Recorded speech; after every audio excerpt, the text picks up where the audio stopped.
शीला का एक पीस भी खाया था। अच्छा। हाँ जी, जो मेरे घर में मतलब, और इसका मैंने बाजू और ये शीला का एक पीस भी खाया था। अच्छा। हाँ जी, जो मेरे घर में मतलब किचन में।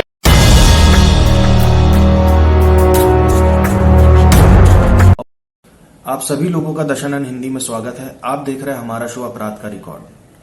हमारे शो में नया सीरियल शुरू किया गया है, जिसका पहला एपिसोड भी हो चुका है, जो निठारी कांड पर है।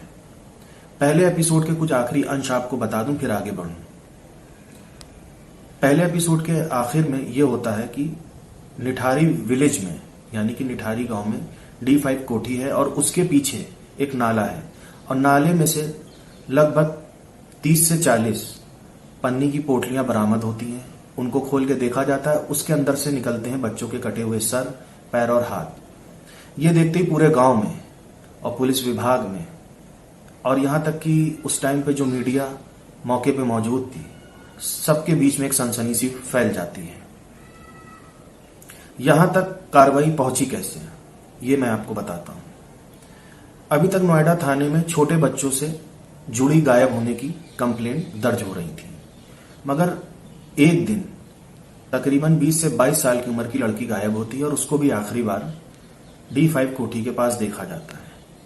ये लड़की अपने घर पे अपने पिता नंदलाल को बता के जाती है कि पंढेर की कोठी में उसको बुलाया गया है और शायद उसके लिए कोई नौकरी है। वो रिक्शे पे बैठती है। 7 मई 2006 का समय है। 3 बजे वो निकलती है रिक्शे पे बैठ के, और कोठी के पास जैसे ही पहुंचती है, रिक्शे वाले से बोलती है, मैं तुम्हारे पैसे लाके दे रही हूं। वो कोठी के अंदर जाती है। 10-15 मिनट हो जाते हैं, वो बाहर नहीं आती, क्योंकि रिक्शा वाला गरीब था, वो कहीं आ जा भी नहीं सकता था। वो अपने पैसे लेने के लिए खड़ा रहता है। काफी समय बीत जाता है, तो रिक्शे वाला वहां पे जो बेल लगी होती है उसको बजाता है, और कई बार बजाता है। शुरू में तो कोई नहीं निकलता, बाद में वहां से एक शख्स निकलता है। वो शख्स और कोई नहीं, सुरेंद्र कोहली होता है। रिक्शे वाला कहता है कि इस रिक्शे पे बैठ के एक लड़की आई थी, वो इस कोठी के अंदर गई है और उसने ये बोला कि मैं पैसे लाके तुम्हें देती हूं, और लगभग 10-15 मिनट हो गए हैं, वो नहीं आई है। सुरेंद्र कोहली साफ साफ उस रिक्शे वाले से कहता है कि यहां पर कोई भी नहीं आया। रिक्शे वाला बोलता है कि यही तो एक सिर्फ गेट है और मैं यहां खड़ा हूं।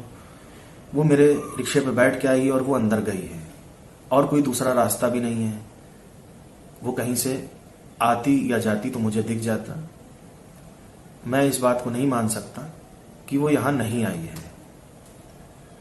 सुरेंद्र कोहली कहता है कि तुम यहां से जाओ, यहां कोई भी नहीं आया है। वो रिक्शे वाला के पास कोई चारा होता नहीं है, और वो फिर वापस चला आता है। अब ये लड़की जो पायल है गायब होती है, उसके घर वाले परेशान होते हैं, उसके पिता परेशान होते हैं, नंदलाल। वो थाने जाते हैं रिपोर्ट लिखाने, मगर कोई कार्रवाई नहीं होती है। मगर जो काम पुलिस का होता है वो नंदलाल खुद शुरू कर देते हैं, यानी कि अपनी लड़की के गायब हो जाने के बाद वो तफ्तीश शुरू करते हैं, और इस तफ्तीश में वो उस रिक्शे वाले तक पहुंच जाते हैं जिसपे वो लड़की बैठकर, पायल बैठकर गई थी। तो वो रिक्शे वाला पूरी वारदात बिल्कुल वैसे ही बता देता है। फिर नंदलाल वापस जाते हैं थाने और रिक्शा वाले की पूरी बात बताते हैं। फिर भी कोई खास कार्रवाई नहीं होती है। फिर जैसा कि पहले एपिसोड में आपको बताया गया था कि वो अदालत पहुंचते हैं, वहां से ऑर्डर लाते हैं। इस तरह से इस कोठी की और इस कोठी मालिक और नौकर के खिलाफ FIR दर्ज होती है, और मामला यहां तक पहुंचता है। अब कोहली और पंढेर, सुरेंद्र कोहली और पंढेर को गिरफ्तार कर लिया जाता है, और इनसे पूछताछ का सिलसिला शुरू किया जाता है। शुरू में ये बहुत ढीठपना दिखाते हैं, कुछ भी नहीं बोलते हैं, 1-2 दिन ऐसे ही निकल जाते हैं। तो पुलिस एक प्लान तैयार करती है, और उस प्लान के तहत एक बार पुलिस सुरेंद्र कोहली के पास जाती है और बोलती, पंढेर ने तो तुम्हारे बारे में ये सब बता दिया है, अब तुम फंसोगे। पुलिस इस प्लान के तहत उकसाना चाहती है कि किसी तरह सच्चाई सामने आए। कोहली तब भी कुछ नहीं बोलता है। फिर पंढेर के पास भी यही पुलिस ट्रिक अप्लाई करती है कि तुम्हारे बारे में सारे राज खुल गए, अब तुम्हारा फांसी पे लटकना तय है। तब कहीं जाके पंढेर टूटता है और वो बोलता है कि बच्चों का यौन शोषण, बच्चों का कत्ल या किसी का भी कत्ल उसने नहीं किया है। हाँ, वो अपने शहर, अपने घर से जो चंडीगढ़ में था, वहां से जब ये नोएडा आता था अपनी कोठी D5 में, ये कुछ एजेंट जो होते हैं, कॉल गर्ल एजेंट, उनके नंबर थे उसके पास और ये अपनी कोठी में बुलाया करता था कॉल गर्ल्स को। और इसके अलावा इसके पास कोई भी दूसरा, इसने कोई भी ऐसा काम नहीं किया कि कत्ल से जुड़ा हो या किसी और चीज से। इसने इतनी बात कबूली पुलिस के सामने। फिर पुलिस जाती है कोहली के पास, सुरेंद्र कोहली से पूछती है कि पंढेर ने इतनी बात बता दी है और अगर अब तुम आगे कुछ नहीं बताओगे तो फिर तुम्हारे साथ बहुत बुरा होगा। तब कहीं जाके कोहली टूटता है और उस इन्वेस्टिगेशन रूम में तकरीबन 4 पुलिस वाले होते हैं। जैसे ही पंढेर सच्चाई बयान करता है, वो चारों पुलिस वाले अपना रूम छोड़ के, वो इन्वेस्टिगेशन रूम छोड़ के बाहर आते हैं और अपने सीनियर से कहते हैं कि अब हम इससे और आगे की पूछताछ नहीं कर सकते। तो जब सच्चाई पता चलती है सुरेंद्र कोहली की, जो उससे सीनियर पुलिस वाले होते हैं, सीनियर अधिकारी होते हैं, तो उनके भी पैरों तले जमीन खिसक जाती है।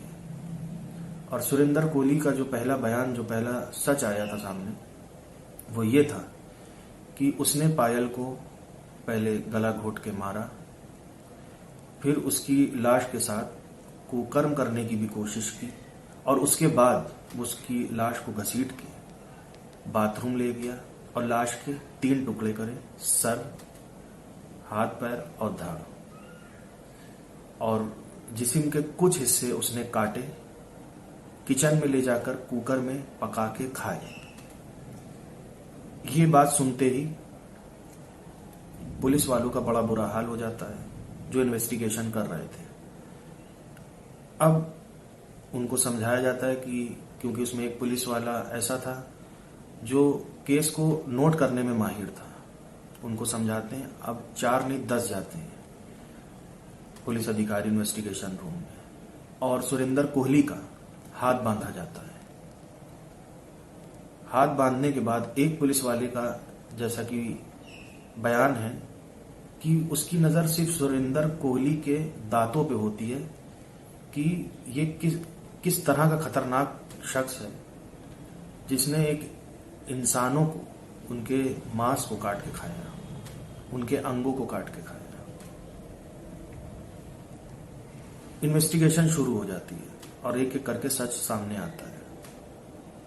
सबसे बड़ा सवाल ये होता है कि वो जिस तरह से बच्चों को, और उसमें एक पायल नाम की बड़ी लड़की को उसने काट के मारा, खाया, पकाया, वो ऐसा कर क्यों रहा था?